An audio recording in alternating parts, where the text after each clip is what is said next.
Welcome to Wiki Bearings, where we dive into the worlds of engineering excellence, from the automotive marvels to the industrial giants. Join us to explore the wonders that keeps the world in motion. My name is Hassanein Alwan, and I'm your host.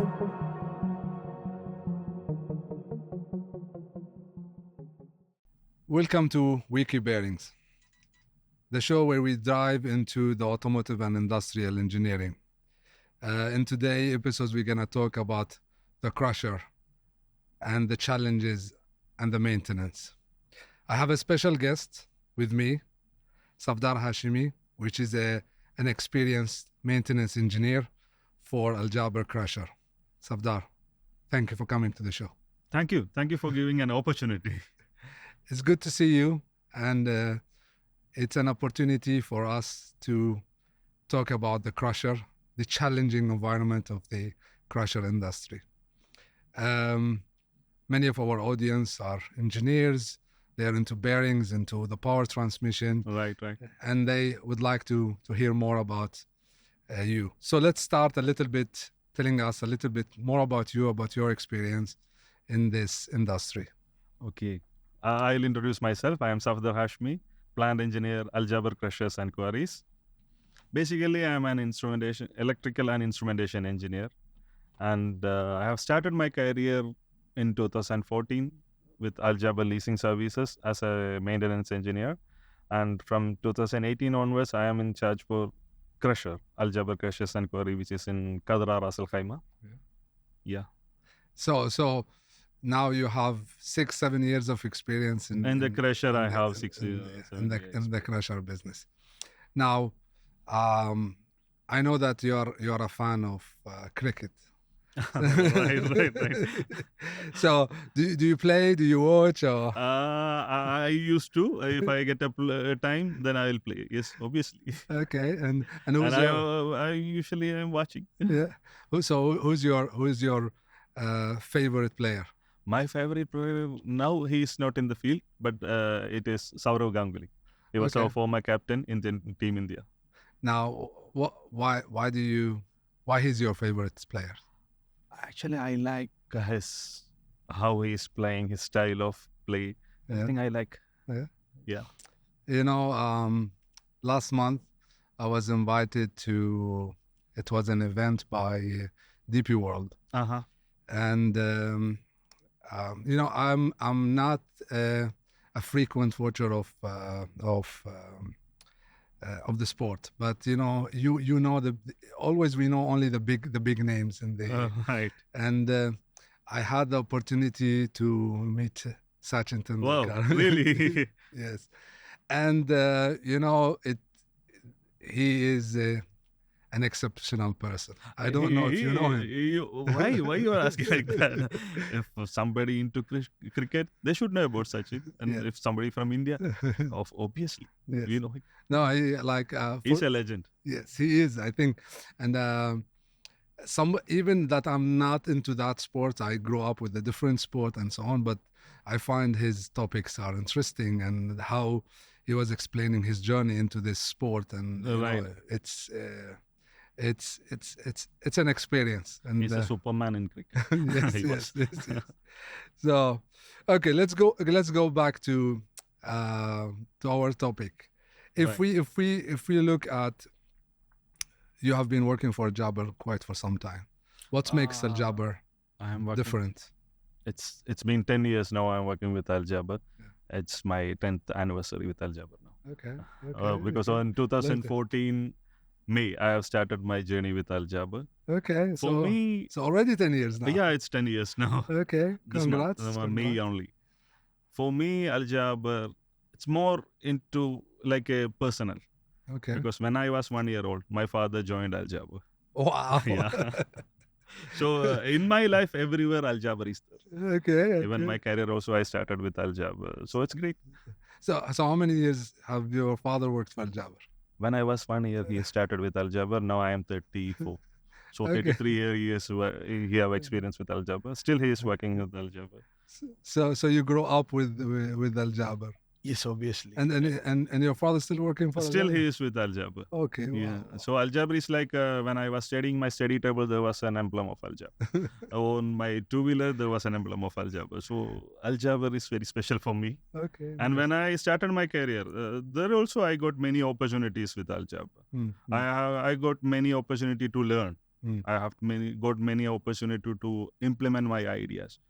Nice. Not only my ideas, it's a teamwork. Everyone's idea is there, Sure. but it's all our opportunities, right? I think it sounds fun to People probably need opportunities Yes. to explore the things. So, and excel in their work. right. And I think now that you have you are almost the second generation into the business, and I think it's always we are both engineers, but we are all humans, right? Right. Okay. When I'm talking about the humans and engineer, I used to collect my memory. Like when I was studying, one of my professor, he was always used to say, be human first, engineer next. It should be like that. We are always humans and then engineers, for sure. Now, if we look at the Jaber Crusher, can you give us a tour into that? Yes, of course. Like, let's try to imagine how this crusher plant looks like. Right. If we are going to crusher, then it will start from the quarry operations. Okay. So from there, the quarry, twice in a week, we will have a blasting. Okay. So that blasting, we will plan according to the size of our jaw crusher intake. Okay. So it will be the blasted material. It should be like 1000 mm width with 1000 mm height. This should be the size. Okay. Then from the excavator, they will load it on the dumper truck with a capacity around 40 to 45 tons. So it will bring the material directly into our jaw crusher. Okay. We have a Sandvik jaw crusher. Almost all our plants, machineries are from Sandvik, Sweden. Okay, so it is the top into the industry. Yes, it is. Okay. And if you're coming to the jaw crusher, it is CJ815, Sandvik CJ815. That is our primary jaw crusher. Okay. And we have one locomo that's like a substitute. Okay. If there is any problem in the main crusher, then only we will start that one. Is it the same capacity? No, actually it's a bit less capacity. Smaller one? A smaller one. It will have a capacity like 350 or 400 ton per hour, that's all. But the Sandvik one have a capacity of 800 ton per hour. Wow. Okay. So we will feed the material to the jaw crusher, and jaw crusher output, it will be like 0 to 300 mm. That the main jaw crusher. The jaw crusher output. Okay. And in between 0 to 50 mm material, we will take as a product in the first stage. Then as a secondary crusher, we have Sandvik CS660. It is a cone crusher with a capacity of 700 ton per hour. Okay. Then the tertiary crushing station, we have Sandvik CH660, two crushers we have. Both have a capacity of 400 ton per hour. 350 to 400, that's, let's see. Okay. Let's say like that. Okay. Then at the fourth stage, we have a crusher, Sandvik CH440. Okay. With a capacity of 100 ton per hour. Okay. And the feed size of Sandvik CS660 will be 0 to 300 mm. Yes. Then the output will be below 90. 0 to 90 will be the output for that one. That 0 to 90 we will feed to CH660. Okay. And the output of CH660 will be below 22 or below 24, we can say. Okay. As the settings will be below 22, but material will be around up to 30 mm or like that. Then the fourth one, CH440, have CSS, we will keep it on 7 mm. Okay. The final material. This is like, right. Then the final stage, there is VSI, vertical shaft impact crusher. Okay. This machine will give the shape for the material. It is crucial, the shape. This is where the final shape is. Right. Is the elongation, flakiness, those kind of things should be eliminated. Okay. Then only it will suitable for the project. Okay. Then for the screening, we have 6 screens from Sandvik. Okay. Now, so usually, who is your customers? Mainly our material are used for asphalt. Asphalt. So asphalt. Okay, so they are all all the asphalt we are driving on is your material. I wish to be like that. Everyone should come with us. Then only our sales will be better. Then our life will be better. No, Yeah, so asphalt material we are using. mainly for the asphalt. Because our core is gabbro. Yeah. Gabbro is suitable for asphalt. Okay. And if it's limestone, that will go to the cement industry. Means Sure. Depending on the raw material itself. Right. Sure. So now that we have an idea about the plant, now we try to imagine and we need to think. We are producing 650 ton per hour. 650 ton per hour. And the minimum we are running 16 hours a day. So 2 shifts. 2 shifts, 8 hours per. So we and if there is more market demand, then we will run maybe up to 20 hours. Wow, great. So around 10,000 ton we are producing a day. 10,000 ton a day. So many tons in a year. Many tons in a year. Okay. Now, if we look at the power transmission and the tear and wear and this, it must be a major part of the. So, what are the main components that you would have? You need to check and you need maybe to replace on maybe a regular basis. A regular basis we have to change, like wear plates we have to change.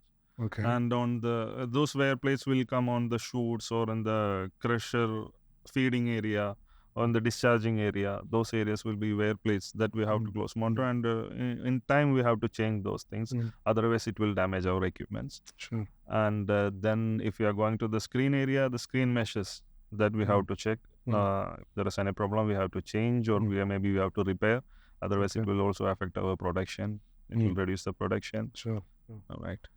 And what about bearing, belts, chains, seals? Yeah, those are also important things. But generally, that's why I spoke about the plates. Okay. Bearings also very important role it have. So bearing, lubrication. Now, do you change bearing every month, every year? No, not like every week. Not like that. Just to get an idea. For every bearing, there will be a lifespan for that bearing. So we are. I'm not saying that we are almost achieving that, but we are trying to get the maximum life of all parts, even the bearing also. For sure. So for that, we have to follow some certain of things. Okay. Lubrication, that's the most important thing. We have to look on the lubrication. So tell us a little bit more about the lubrication. Lubrication means first manufacturer, they are suggesting a time interval to change the lubrication. We have to follow that. We have to use the proper lubrication, which according to our application, we have to use the proper lubrication. Then we have to follow the instructions from them. Okay. Yeah, if we are taking the case of cone crusher, every 2,000 hours, Sandvik is suggesting to change the lubrication. We are not always waiting for 2,000 hours. Sometimes maybe before also we have to change. So we have to monitor it. We have to monitor the. Is it any specific lubrication you're using for this cone? Now we are using 330. Okay. EP 330. And how much you have to put? 400 liter for one crusher. 400 liter. And for that's a lot of lubrication. For the screen, it is 550. Okay. 50 liters. Wow. That screen, every 500 hours, we have to change the. Every 500 hours. For the crusher, it will be every 2,000 hours. Okay. I think because of the vibration and so on. Exactly. Now, screen itself, it's vibrating. It's a vibrating. The job is to vibrate. That's it. And this is, I think, also put a pressure on the mesh itself and all the components inside. Right. So everything there is on a daily impact all the time. Will be there. If we look at the crusher industry, it's an everyday crushing, and there is a lot of shocks, vibration, and it's part of the. Obviously, because we are crushing the stone, so there will be shocks and vibration. Now, how that has a major impact on the machines. How do you take care of your machines the right way? Manufacturers, they have designed their equipments to accommodate all these problems, means shocks and vibration, everything. They are having damper system or springs, those Okay. are there, and they have suggesting the best part for those application, like a bearing. We have to Okay. use the right bearing for the right application. There will be the same number, but there will be differences in the Suffix clearance, and the the suffix, and then clearance, there will be differences. for sure.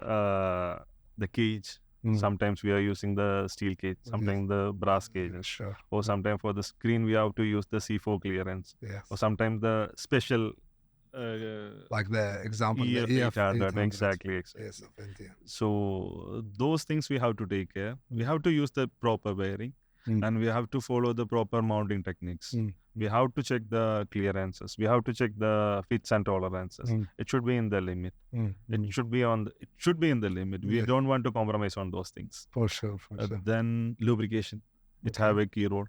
Mm. We have to look after the lubrication. Mm. If you are not giving proper lubrication, then there will be a failure. So are you using just a standard lubrication nowadays, or what types of lubrication you use?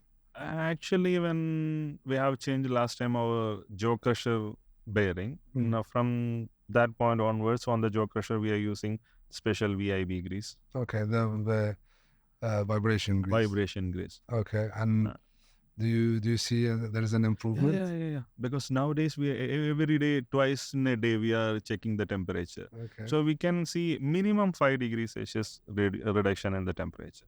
This is a very good sign. Right. Because in the summer days, it's like temperature will be like on the outside 70, 72.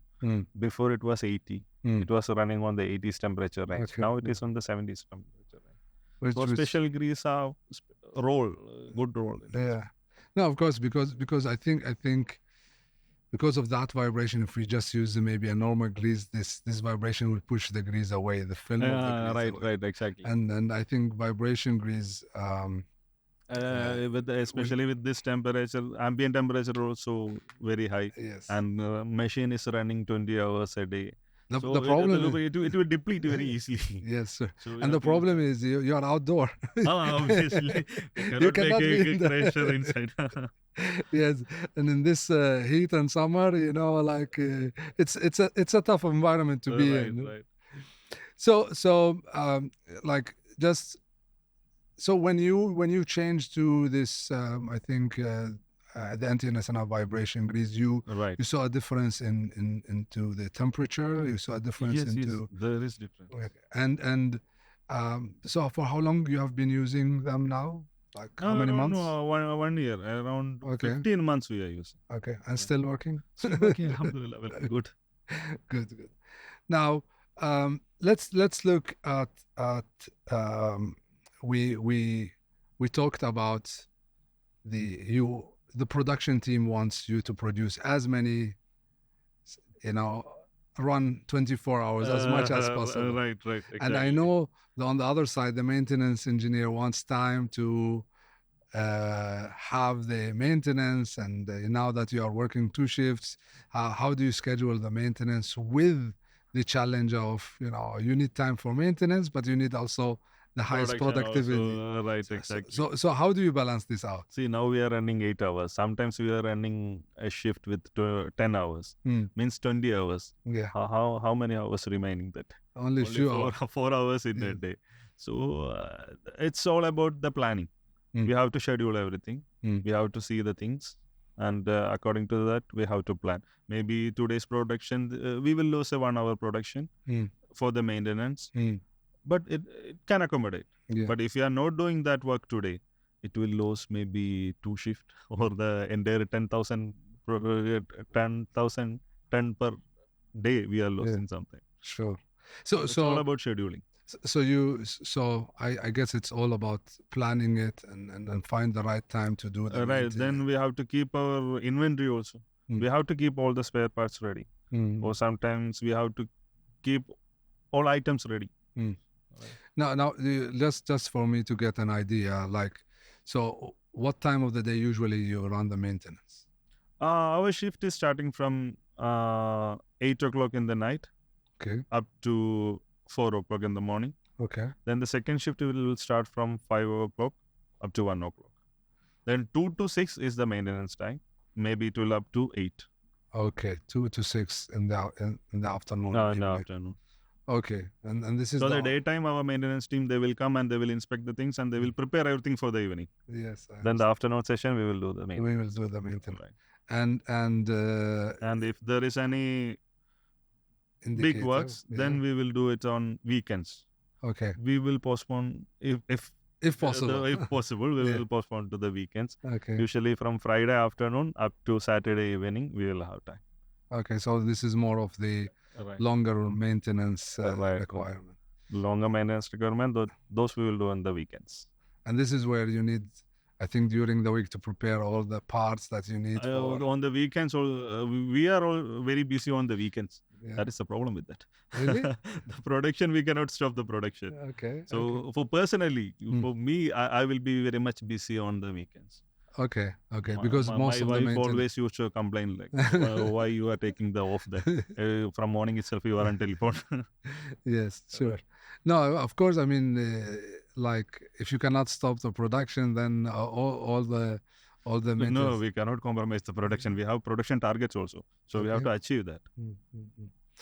Now, just to this environment is not only having the impact from the vibration and the shocks. I think the dust is another player into this environment. Dust everywhere, it is dust.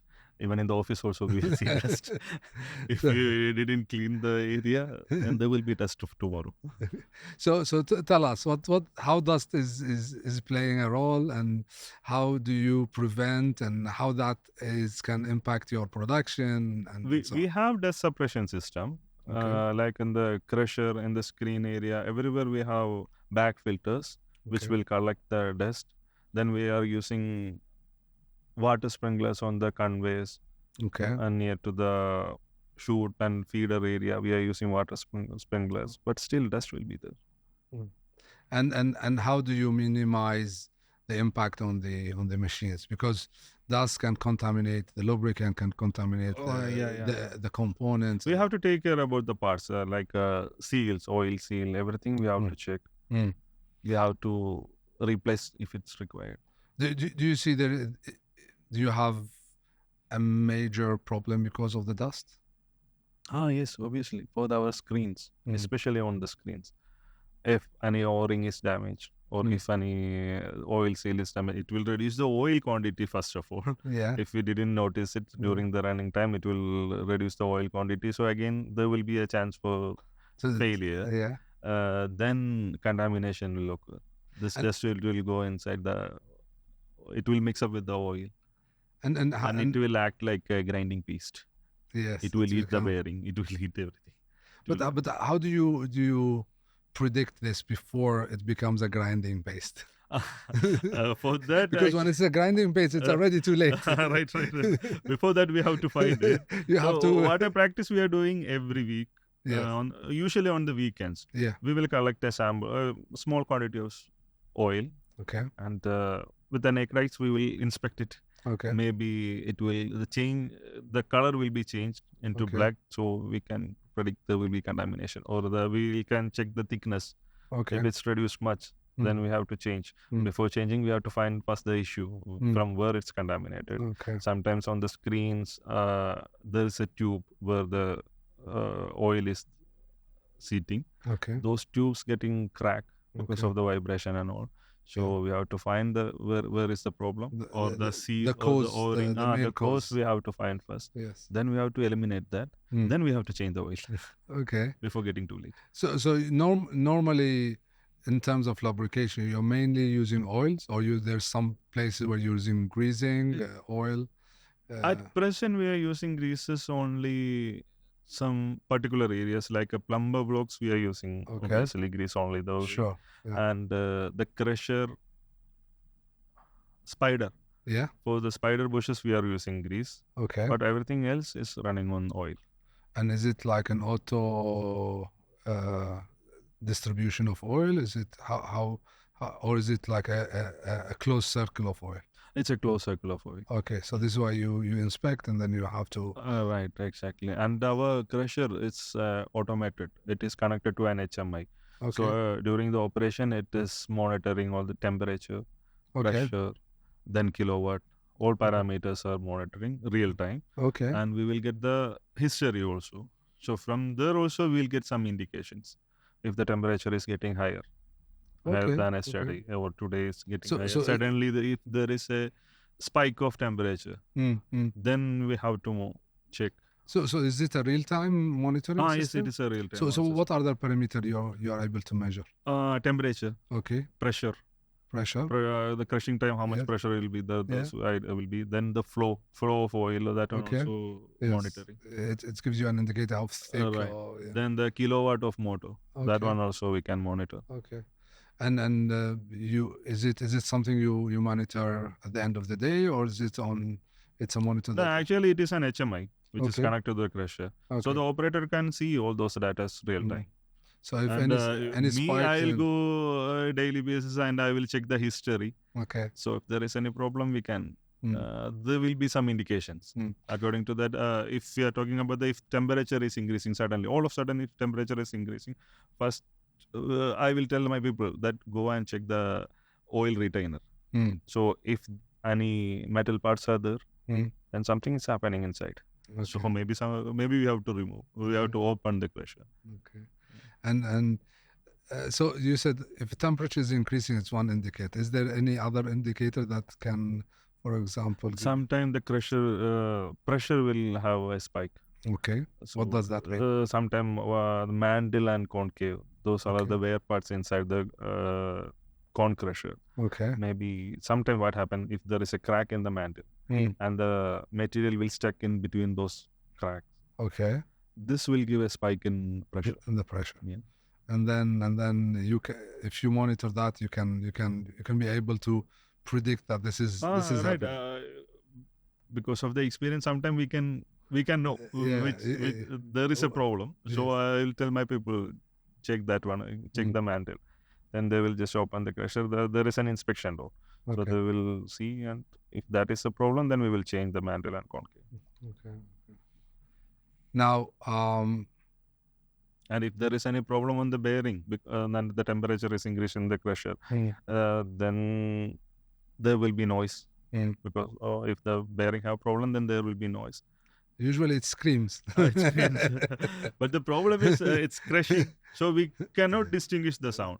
So we have to stop those plant and we have to run each machine separately. That's what we are doing in the maintenance time. Now, of course, because of the sound of the crashing, doesn't give you that. We cannot distinguish that. Yes, sure. So, as engineers, we would like to prevent problems and find ways to build a longer span of life for our machinery and minimize the maintenance. Now, do you have any case studies or anything that you have recently done that gave you a different result than your daily results?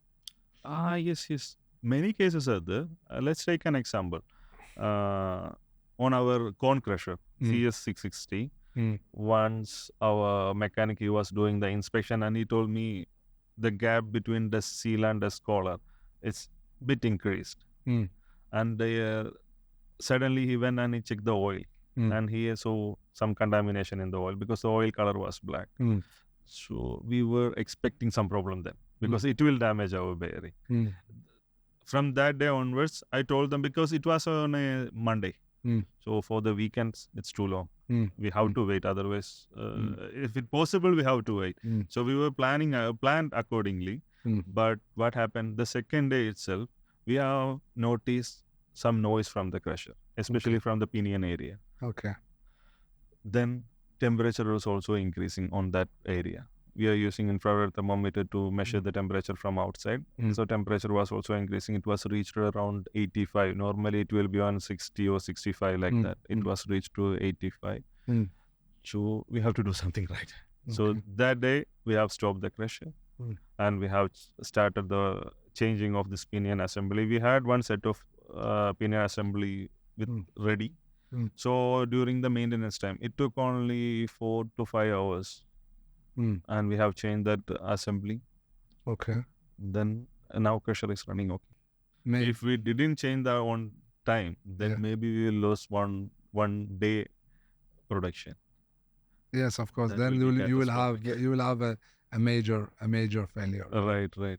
Because this would damage the whole This bearing. will damage everything. It will increase the temperature, and if the temperature is increased above 100, sometimes it's happened. Mhm. Then it will be very difficult to remove all these parts. Yes. Then we have to wait minimum maybe 8 hour, 10 hour to cool Until- down to the cool machine. down the machine. Then only we Then can you remove. can assemble. Right? So that was a proactive case. We have Great, redid it. great work. It's all about we have to inspect. We have to do the things on right time. Yeah, you're the doctor for these machines. I like that. So you have always to look at the journal of this machine. Otherwise, my See- babies will cry. They will Yeah. make problems. So we have to be a doctor like that. So always you have to put the thermometer and see Exactly. if the machine having a fever, there is a problem to Right. discover. Right. Now, looking at the inventory or looking at managing your components, you Mhm. need many components to be able to maintain the machines. Could be bearings, could be belts, chains, seals, lubricants, greases, and all of that. And at the time of maintenance, you will need to the right components. Right. How do you keep your stock? How do you maintain your stock? We have to find the major items, which is essential, the vital things. If those items are not available, then the production will stop. We have to find those items. This is what we are doing. And we are keeping all spares, minimum one, or sometimes two. Okay. Those items we will keep. For critical application. For critical application, we will keep as a spare. And in some cases, suppliers like you will support us. Sure. We will bring the material from there. We are here to support. Yeah. That's it. No, usually I think some application are critical. How do you measure that? Okay, this is more critical. I have to keep stock, and these items maybe I don't need to keep. How do you decide? Like, is it the consumption? Is it the type of machine? Now we have an history. We were running our crusher from 2009 onwards. Actually, it is from 2003, but the new plant, it was installed on 2009. Yes. So we have an history. With that history, we can find which materials we are frequently using, or which are the vital materials. So we have to find those items. And usually, do you keep a stock of 6 months or 3 months, or like 6 months? We will keep. Okay. So, and then you replenish these stocks when you start using it. Once we use one part, then immediately our team will start to look for the. Now I know through our discussion before we entered to the podcast that you were telling me about a major change in some of your bearings that gave you a way longer lifetime for we had a case like that. I think on during 2018 or 19. Okay. Almost one particular screen. We have used around 20 bearings per year. Wow. So your supplier must be very happy to supply many to supply many bearings. There comes the importance of technical support. Okay. Obviously. Can you tell us more? Yeah. Because we had a problem like that, and we just buying the bearing and we are inserting. We are changing all the brands, but still problem. Is it one on one side of the screen? Sometime one side, sometime another side. It's repeating like that. Okay. Yeah. Okay. Then one supplier come with a technical team. Okay. And they have given some important ideas. Okay. How we have to fit, how we have to install properly, how we have to check the housing. Housing tolerance we have to check, fits and tolerances. Sure. And the shaft we have to check. Those ideas they have given properly. When they came and they said it should be a loose fit on the shaft, including me and our team, everyone was embarrassed. We said, no, it shouldn't be like that. It should be tight. you have to hit with hammer. this was we were thinking that Yes, time, yeah. but they are given a proper installation techniques, and here he shown it is practically how we have to do. Then he made it to believe. Now that particular screen, more than 2 years, it's running with the same bearing. So It so had you- a problem, but it's not because of the bearing. One crack was inside the pipe, and it caused for the contamination. okay. Then one bearing we have changed, and the another bearing we didn't change. The housing we have changed because there was a crack in the housing. Okay. But that bearing still running. So is it too much to say that this is an EF 800 NTN bearings? Yes, it is. Yes, it is. I think, of course, like having the right partner to work with you on the application and to be able to give you that. Yeah, that's why I told you technical support is very important, because maybe I am expert in one thing, not in another thing. Sure. So we need a support for that. Of course, and I think this is actually the difference between a distributor that have the know-how that can give you that support and maybe explore a way to minimize, because of course I would love to sell you 20 bearings per year, but I don't think this is the most efficient way to do it. Exactly, because for our screen it was very difficult to mount both bearing. Yes. If there is a problem and if we are forced to change both bearing, it is very difficult to mount. And Definitely. in that case, when those technical support is there came, and they have given an idea. They have made they have made one particular tool to mount the bearing. Yes. We have fabricated that one. Yeah. Before it was taking around 2 to 3 hours to mount a bearing. Yes. On both sides, it will take around 6 hours, more than 6 hours. And with that tools, we are now changing it half an hour. You will not believe maybe, but that's the truth. So now you can change the bearing faster. Faster we can. And it's running better. Much longer, right? Much longer. And they have teach me something like how to measure those things. So now we have the equipments, the right tools, instruments, the right tools we are doing in a proper way. I think why I was mentioning this, because this was I think one of the success story we had together, and it was a good example of when the distributor and the manufacturer can engineers can work together to get things right. Right. Otherwise, it's always very interesting to do. Yes. A joint approach, and even I think for our drive spindle, the pinion assembly, also we did some modifications with the support of bearing expert. Yes. Yeah, because our pinion assembly had a problem. It was damaging the bearing was damaging frequently. Okay. And we have checked it. That was a special bearing.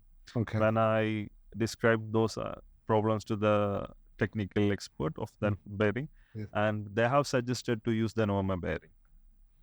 Price was much lesser than the special one. But what we have done, we have modified the housing according to the standard bearing. That fits and tolerances. Now it's running perfect, and we have increased oil level by 7 mm. We made a so the lubrication becomes better. Better lubrication becomes better. And then I think the main is to move from a special bearing to more standard bearing with a different housing. Right. Without an expert, we cannot do that. For sure, yes.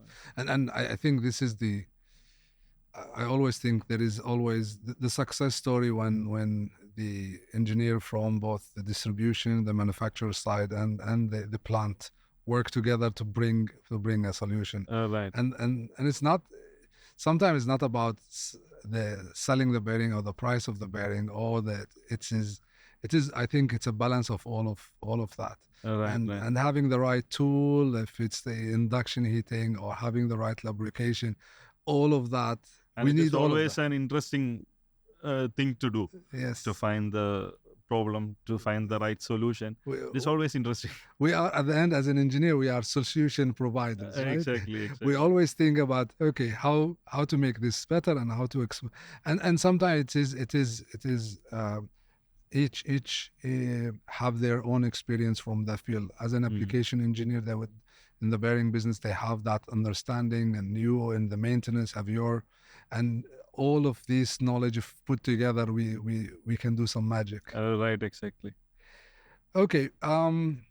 Now, if we look at now, you have worked for many years for Jaber Crusher, and I think you have built a vast experience. To what would you give an advice for a maintenance engineer that is entering now to any new crusher? This is maybe his first year into this. Can you give him any advice? First, he have to learn, or he have to study what's going on there.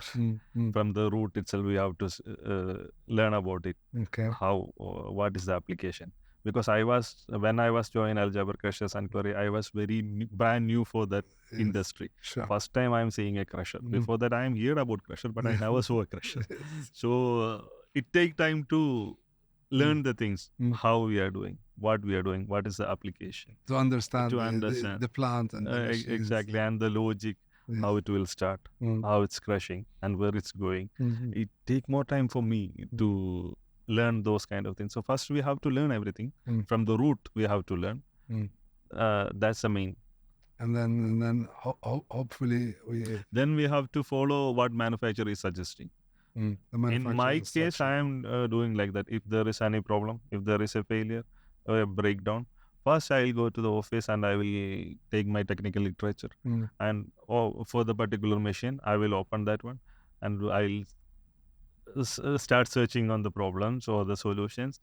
They are giving proper solution. If we absorb the manuals and exactly, we can get the but we don't want to learn it every time. With my experience, that's the way. If there is a problem, we have to open that one and we have to find the solution. Then it will be there in our we memory. It will be stored. No, but we grow up with manuals, but the new engineers are growing up with iPads, so it's going to be another challenge. We don't want to by heart everything. For that we have storage devices. Yes, sure. But we have to learn the things which we should do. Now, looking at the new generation, I mean the IoT, the Internet of Things, and looking at vibration monitoring, and now this.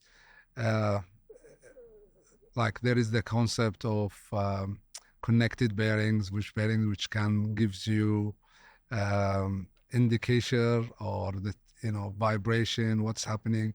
What we call them the smart bearing are also entering to the field. It is many manufacturers are exploring. So instead of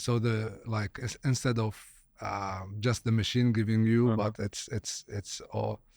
The bearing can itself give you an indication of what's going inside, and all this. Have you started exploring any of these? Do you do anything that is on that new technology? We should start that. Yes, we are open for that. Okay. Any new technology which can predict the problems, it will always support us. As a maintenance engineer, it will support us to eliminate the problem. So we are interested into that. So I think if you can suggest something as a supplier, or you can. I mean, we are looking at this like predictive maintenance. There is now tools that was not available maybe 10, 15 years ago, and this with the Internet of Things, you can monitor. Now artificial intelligence, everything is. Yes. So there is now technologies that we are also looking and exploring. Of course, we would love to explore some of these ideas with you. I think NTN have released something which is called the smart bearing as well.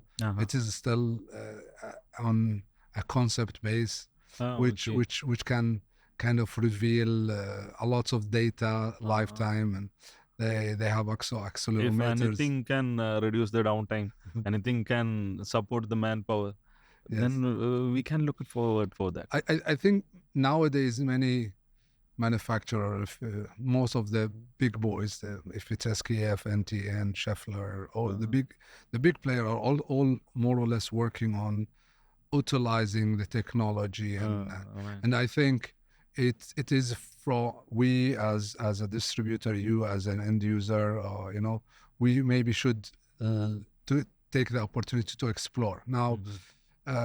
It is, and I think we are entering an interesting era of the Internet of Things, which gonna add up, help us to predict. I mean, what you described in many of your examples is actually you're predicting some problem by the temperature, by the vibration, by monitoring. Right. Now I with think the help of sensor and everything, now we can do those things and we can integrate it with our system. Actually, now there is I think Sandvik now they are doing something like that. Yes. Last time when Sandvik engineer he visited us and they have introduced something called SAP, which is collected. It will connect the crusher into real time internet monitoring device. Yes, and from that we can predict. Actually, we our team and our engineers also looking at what solution we can provide and we are exploring different technologies as well to see what would be the best and the most efficient and effective. At the end, you need something that is simple to install, simple to use, and you can a bit more long term. And this is something. And anything it will reduce the headache of a maintenance engineer. We'll support for. Yeah. So this is we maybe have more chat about that. we will after our podcast. I think it's obvious that the technology is entering our everyday life. There is no I mean, from our cars to our machines, and I think the future of a lot of these technologies is coming to. We want real-time data. We want you don't want to know that 6 hours ago the temperature spiked. You want, and I think it should be integrated, the real-time data and the history, and there should be some algorithm to analyze those data. Actually, there is.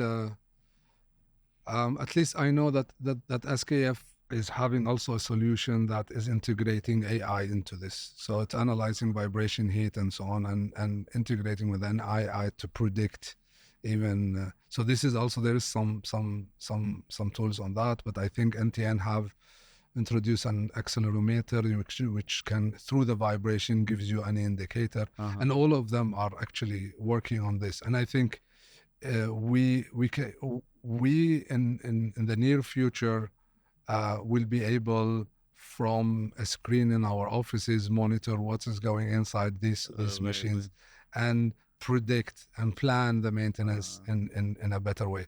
And I think this is. I wish something should be come like that.